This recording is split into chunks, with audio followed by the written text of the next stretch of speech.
Hello, my name is Carmine Vincent Lombardi, and the title of my project and of the presentation today is the financial feasibility of a local concierge medicine program. The small goal of this project was to carry out a financial feasibility analysis for a local cardiovascular concierge medicine program, to which we'll be referring to as the ABCD program, respecting the privacy of the pilot program upon which this project was modeled, and also respecting the wishes of the department that services this program. The deliverables of the project would provide a cost assessment, a revenue assessment, and provide recommendations for further action based upon the program's cost to revenue ratio. While minimal barriers were encountered in undertaking this project, barriers were not avoided due to open administrative support. Rather, they were avoided because in entering the approval process, I came into the process from the point of view of that of a proponent rather than that of a detractor. That laudatory tone, in a sense, secured face-to-face time that I had needed with the leading physician of the program. In addition, allowed me to secure needed cause data that I could not necessarily get from Epic EMR reports. The anatomy of this presentation will provide you all with a brief description of the parent organization and of the department that services this program. In addition, it will provide an explanation on the patient need that this program meets in working since January. It provides a review of revenue generated, it explores the program's costs, and provides, finally, recommendations for movement going forward for the program, as well as possible recommendations for horizontal adoption across specialties. The cardiology practice from which the ABCD program is serviced belongs to one of the larger physician practice management groups in northern New Jersey, and that physician group belongs to the largest New Jersey hospital system spanning from northern New Jersey down to the Jersey Shore, with 15 major hospitals, nursing homes, and other external facilities. The hospital system is not only renowned for its quality of care and its sheer size in New Jersey, but it augments and complements its services with clinical partnerships with Memorial Sloan Kettering and with MD Anderson. So to provide some background on the ABCD program, the program was started in January of 2019 and currently serves 17 patients. Each patient pays a full membership fee of $2,500 a year, and that membership fee covers physicals, blood work, and a variety of diagnostic tests, cardiovascular tests such as stress echoes, etc. And patients also pay a reduced self-pay rate for other services like a bodywork scan. And this bodywork scan is a proprietary procedure for early detection of serious cardiovascular conditions and the prevention of cardiovascular disease progression. So you all are probably asking me, with employer-sponsored third-party coverage and with Medicare, why would patients have to be paying an additional $2,500 a year for such a program? And the purpose of this program is to meet a healthcare market need, to meet a need that patients were requesting. And the reason for this is that third-party payers, following the direction for the Centers of Medicare and Medicaid, do not cover annual echocardiograms or other cardiovascular screenings like carotid artery screenings unless the patient has chest pain or fits a certain health criteria. As shown in the table here, the Centers for Disease Control recommend that patients without heart disease receive cardiovascular screenings between 4 and 6 years. Every 4 and 6 years. And this screening covers, obviously, overweight, checking if patients are overweight, if they're eating healthy, if they are avoiding smoking, and Medicare will cover EKGs and echocardiograms every 5 years. So at least patients who are concerned about their own wellness, or if they're concerned about family history with heart disease or with high blood pressure, paying out of pocket for annual echocardiograms if they so wish to receive them. And this is where the ABCD program comes in. In addition, Medicare has seen an 81% increase in imagery services and in diagnostic screening since 2000. And in 2010, echocardiography services alone accounted for 11% of Medicare spending on imaging services, accounting for approximately $1.2 billion in expenditures.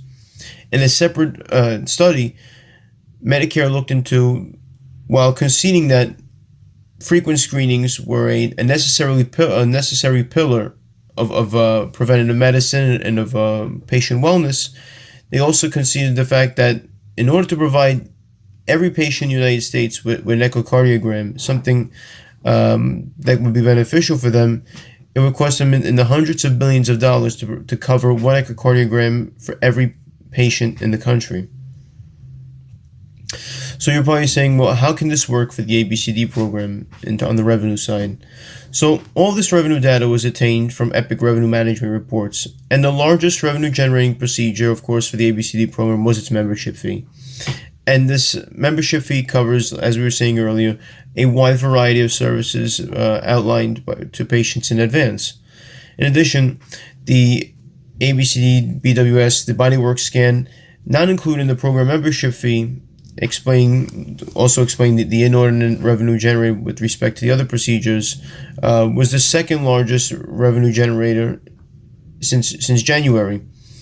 All the revenue generated by the remaining procedures accounted for additional times when a service was rendered and when that respective service exceeded the amount of allowable times instances covered by the membership fee.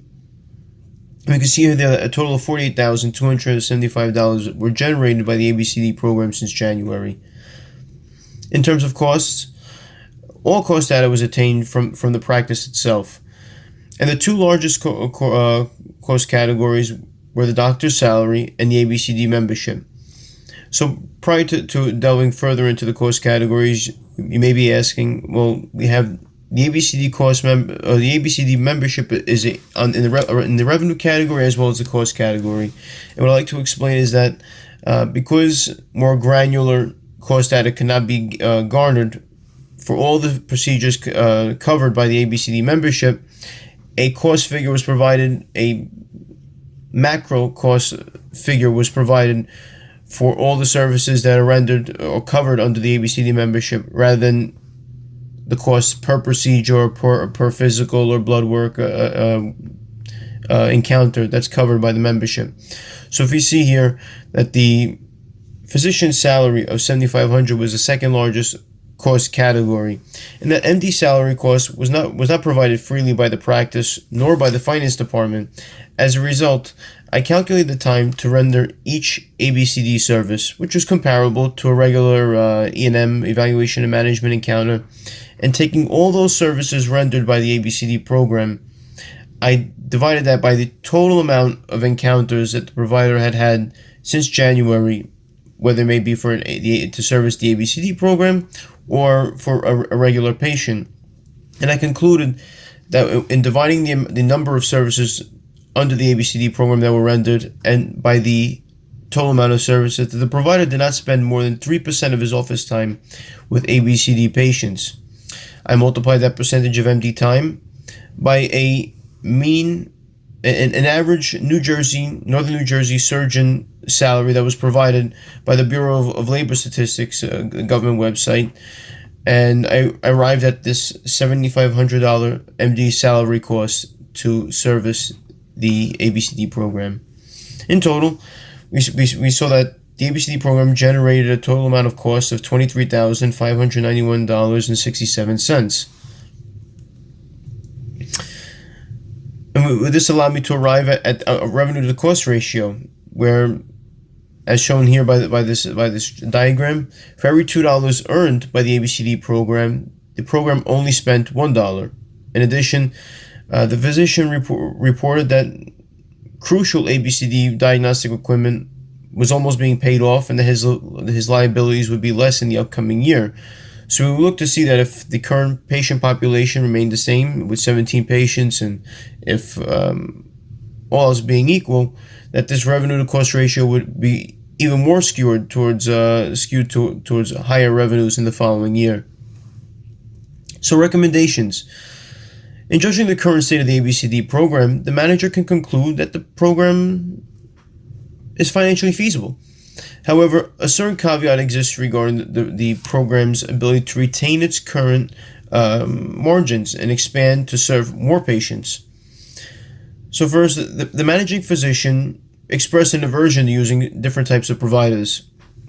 The physician, in several face-to-face meetings, belied the use of medical assistants and nurse practitioners and technicians, believing that the level of care that he could provide to his patients exceeded that which the other types of physicians could provide. And it also would affect the value of his own program and changing the provider type depending on whatever service it may be. And I believe that this may be, going forward, a hindrance to his program's growth, given the fact that the physician is one individual, and that in an attempt to keep costs down as well, this may be a hindrance to greater program growth. In addition, I would recommend that if the patient population does increase, that a financial feasibility analysis be recommissioned again in order to provide better direction for the program. And finally, given the success with the current patient population, I would recommend on the base level that this program be adopted horizontally across physician specialties. However, given the certain asymmetries and the differing services that are required by respective specialties, I would first recommend that prior to the adoption of such a program like the ABCD program, that a financial feasibility analysis be carried out on those specialties, and that a financial feasibility analysis be instituted annually, unlike in this program currently that had never had a financial feasibility analysis commissioned prior to its pilot and prior to its adoption. So these are all things that I would recommend for other specialties if they endeavor to establish such a program. And I would conclude finally that my project, the financial feasibility of this concierge medicine program, was able to conclude that currently that the program is not only financially feasible, but according to customer surveys as well, that customers being the patients, love the program as well and believe that it's met their patient needs. Thank you for your time, and thank you for listening today on why a concierge medicine program is financially feasible.